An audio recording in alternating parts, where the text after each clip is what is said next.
বৃষ্টির পানিতে ভাসছে বন্দর নগরী। দুদিন ধরে ডুবে আছে সড়ক, বাসাবাড়ি। দুর্বিষহ হয়ে উঠেছে জনজীবন। চট্টগ্রাম শহরের মেয়রগলিতে পাহাড় ধসে মৃত্যু হয়েছে এক শিশুর। চট্টগ্রাম কক্সবাজার রুটের ক্ষতিগ্রস্ত রেল লাইন পরিদর্শন করেছেন রেল প্রতিমন্ত্রী। বাতিল করা হয়েছে 4টি ট্রেনের যাত্রা। স্থগিত হয়েছে চট্টগ্রাম বোর্ডের এইচএসসির ইংরেজি দ্বিতীয় পত্র পরীক্ষা। বৃষ্টিতে জলমগ্ন চারপাশ, পানির নিচে চট্টগ্রাম কক্সবাজার রেল লাইন হয়েছে ক্ষতিগ্রস্ত।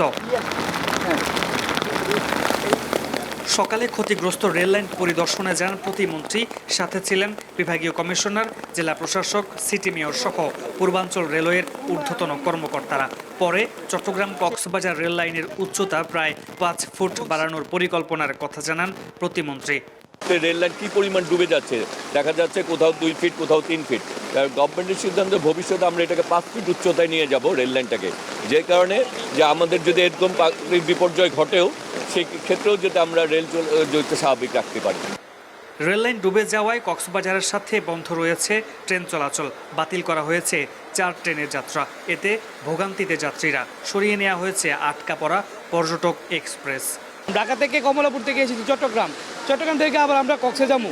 তার মাধ্যমে প্রাকৃতিক দুর্যোগের কারণে খুবই ভোগান্তির মুখে আমরা আছি। যেহেতু মানুষরা ঢাকা থেকে আসছে বা দূর দূরান্ত থেকে অনেকেই আসছে, এখন মাঝ পথে এসে যদি যাইতে না পারে সামনের দিকে, তাহলে তো রেলওয়ে একটা ব্যবস্থা নেওয়া দরকার। যাত্রীর জন্য তো আসলে ভোগান্তি। আমরা চেষ্টা করছি যে যারা আসে তারা তো একটা যাতায়াত গন্তব্যে যাওয়ার জন্য আসে, কিন্তু নির্দিষ্ট গন্তব্যে না যেতে পারলে তো অবশ্যই ভোগান্তি থাকবে। আবহাওয়া অফিসের তথ্য মতে গত 24 ঘন্টায় চট্টগ্রামে 237.5 মিলিমিটার বৃষ্টিপাত রেকর্ড করা হয়েছে। নগরীর কাতালগঞ্জ, আগ্রাবাদ, মুরাদপুর সহ বিভিন্ন নিচু এলাকায় সৃষ্টি হয়েছে তীব্র জলাবদ্ধতা। এতে বিপর্যস্ত হয়ে পড়েছে জনজীবন। পাহাড় ধসের আশঙ্কায় ঝুঁকিপূর্ণ বসতিদের সরিয়ে নেওয়া হয়েছে বলে জানিয়েছে জেলা প্রশাসন। যেটা প্রাকৃতিক দুর্যোগের এটা আমরা কেটে যাওয়ার পরে আমরা আবারও সমন্বিত প্রচেষ্টার মাধ্যমে যেসব জায়গায় বেশি পানি উঠেছে, নিচু জায়গা, ওইগুলোকে আমরা কাজ করব। পুরো মহানগর এরিয়াতে 26টি পাহাড় আছে যেগুলো ধসের মতো এবং মানুষের ঝুঁকিপূর্ণ অবস্থায় আছে। সেখানে প্রায় 6,500 পরিবার আছে। আমরা প্রত্যেকটা জায়গায় মাইকিং করেছি, আমরা মসজিদগুলোতে বলেছি এবং তাদেরকে সতর্ক করেছি এবং প্রত্যেকটা জায়গায় শেল্টার সেন্টার স্থাপন করেছি। এদিকে দুর্যোগপূর্ণ আবহাওয়ার কারণে চট্টগ্রাম বিশ্ববিদ্যালয়ের সব ক্লাস পরীক্ষা বন্ধ ঘোষণা করা হয়েছে।